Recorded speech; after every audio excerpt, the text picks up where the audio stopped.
കൊല്ലം കുണ്ടറയിൽ ഭീതി പടർത്തി കാറുമായി അഭ്യാസം. സൈലൻസറിൽ നിന്ന് തീ പുറത്തേക്ക് വരുത്തിക്കൊണ്ടായിരുന്നു അഭ്യാസം. വാഹന ഉടമയെ തിരയുകയാണ് MVD. ദൃശ്യങ്ങളിലേക്ക്.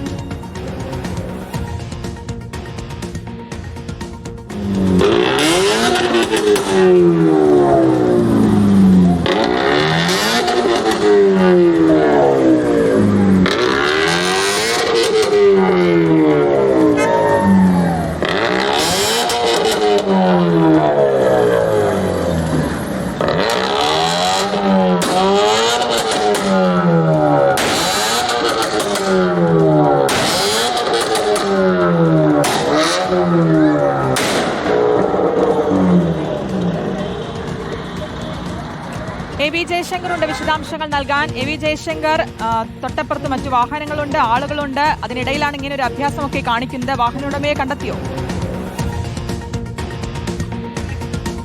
അതായത് കൊല്ലം കുണ്ടറ ഗുരുദേവ ഓഡിറ്റോറിയത്തിലാണ് ഇത്തരത്തിൽ ഒരു കാറ് വലിയ തോതിൽ മോട്ടോർ വാഹന നിയമങ്ങളൊക്കെ തന്നെ കാറ്റിൽ പടർത്തിക്കൊണ്ട് അഭ്യാസ പ്രകടനം നടത്തുന്നത്. കാറ് ഓരോ തവണ റേസ് ചെയ്യുമ്പോഴും ഇതിൻ്റെ സൈലൻസറിൽ നിന്ന് വലിയ തോതിൽ തീ തുപ്പുന്ന കാഴ്ചകളാണ് നമ്മൾ കാണുന്നത്. കഴിഞ്ഞ ദിവസം ഞായറാഴ്ച ഒരു ഉച്ചയ്ക്ക് കല്യാണ സമയത്താണ് ഇത്തരത്തിലൊരു കാറ് ഈ കല്യാണത്തിൻ്റെ മറ്റൊരു വാഹനത്തിന് അകമ്പടിയായി എത്തിയതായിരുന്നു. ഹുണ്ടായി i20 കാറാണ് ഇത്തരത്തിൽ നിയമങ്ങൾ കാറ്റിൽ പടർത്തിക്കൊണ്ട് ഇത്തരത്തിൽ നിയമവിരുദ്ധമായി മോഡിഫൈ ചെയ്ത് ഉപയോഗിക്കുന്നു. എന്തായാലും മോട്ടോർ വാഹന വകുപ്പ് ഈ വാഹനം കണ്ടെത്താനുള്ള ഒരു നീക്കങ്ങൾ ഇതിനോടകം തന്നെ ആരംഭിച്ചിട്ടുണ്ട്. ഇതിൻ്റെ നമ്പർ പ്ലേറ്റ് ഉൾപ്പെടെ വ്യക്തമല്ലാത്തതാണ് ഈ വാഹനം കണ്ടെത്താൻ നിലവിലൊരു പ്രതിസന്ധി. എന്തായാലും ഈ വാഹനം കണ്ടെത്തി ഈ മോഡിഫൈ ചെയ്ത ആളുകളെ പിടികൂടാനുള്ള ഒരു നീക്കമാണ് മോട്ടോർ വാഹന വകുപ്പിൻ്റെ ഭാഗത്ത് നിന്ന് ഇപ്പോഴും എന്തായാലും ഉണ്ടാകുന്നത്. ഈ ദൃശ്യങ്ങൾ ഉൾപ്പെടെ സമൂഹ മാധ്യമങ്ങളിൽ വലിയ തോതിൽ പ്രചരിപ്പിക്കുകയും ചെയ്തിട്ടുണ്ട്. എന്തായാലും ഈ കാർ വലിയൊരു ആശങ്കയാണ് ഉണ്ടാക്കുന്നത്. അപകടം ഉൾപ്പെടെ ഉണ്ടായാൽ വലിയ തോതിലുള്ള പ്രത്യാഘാതങ്ങൾക്ക് സാധ്യതയാണ് ഇത്തരം മോഡിഫൈ എന്നാണ് മോട്ടോർ വാഹന വകുപ്പ് പറയുന്നത്. എന്തായാലും ദൃശ്യങ്ങൾ മോട്ടോർ വാഹന വകുപ്പിന്റെ കയ്യിലെത്തിയിട്ടുണ്ട്. അവർ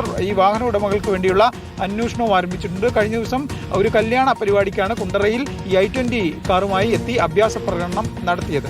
എന്തായാലും അഭ്യാസ പ്രകടനത്തിന്റെ വീഡിയോ പ്രചരിച്ചതോടെ MVDയുടെ കയ്യിലെത്തിയിട്ടുണ്ട്. MVD തിരയുകയാണ് ആ വാഹന ഉടമയെ. വിശദാംശങ്ങളാണ് AV ജയശങ്കർ.